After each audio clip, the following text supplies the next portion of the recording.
ఇది కుటుంబంలో జరిగిన చిన్న చిన్న ఇష్యూస్కి దాని గురించి చిలవల పలవలుగా అయిపోయి ఇది ఏదో రకరకాలుగా మారింది. తీరా చూస్తే డైరెక్ట్గా చూస్తే ఇక్కడ పెద్ద ఎలాంటి సమస్యలు ఏమీ కనపడలేదు.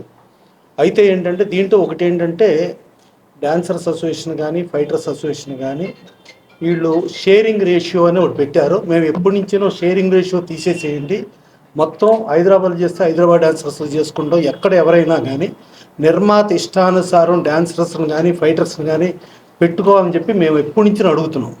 కానీ అది ఇప్పుడు చేస్తామని గత 3-4 అగ్రిమెంట్ల నుంచి లేట్ అవుతుంది. అయితే ఇప్పుడు ఏంటంటే షేరింగ్ రేషియో అనేది పెట్టింది, డాన్సర్స్ యూనియన్ పెట్టింది, ఫైటర్స్ యూనియన్ పెట్టింది.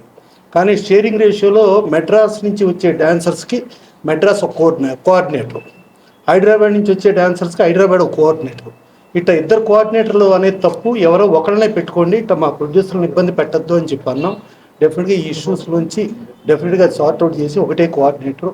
ఇలా ప్రొడ్యూసర్ల డబ్బులు కూడా ఏది తినేసి యూనియన్ కట్టకపోవటం అనేది కార్మికులు తప్పు. వాళ్ళు నిజమైన కార్మికులు కాదు.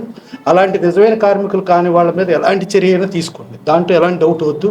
సో ఇప్పుడు యాజ్ ఇట్ ఈస్గా ఫెడరేషన్కి జానీ మాస్టర్కి ఉన్న దీనిలో ఒక స్కిల్ని ఆపే రైట్ మనకు లేదు, లీగల్గా చూసుకున్నా ఇంకెక్కడన్నా చూసుకున్నా కూడా.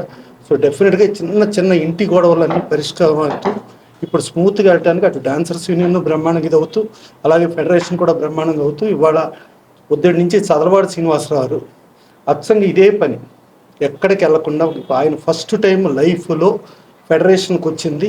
డెఫినెట్గా ఇటు వీళ్ళ బాధలు కానీ ఇటు ఫెడరేషన్ ఇవన్నీ కూడా ఇండస్ట్రీ పచ్చగా ఉండాలి, ఆ పచ్చగా ఉన్న ఇండస్ట్రీలో మనం ఉండాలి అనే ధ్యేయంతో చేశారు. ఇప్పుడు అలాగే ఆవిడ చెప్పారు, కార్మికులు ఎవరో కొట్టద్దు, కార్మికులు చెందాల్సింది కార్మికులు చెందాలి, 100% కార్మికులు చెందాల్సింది కార్మికులు చెందాలి. ఈ కార్మికుల కంటే ముందు నిర్మాత మొదటి కార్మికుడు. అతను డబ్బు పోగొట్టుకుంటున్నాడు, అతను ఆస్తి పోగొట్టుకున్నాడు, ఇమేజీ పోగొట్టుకున్నాడు.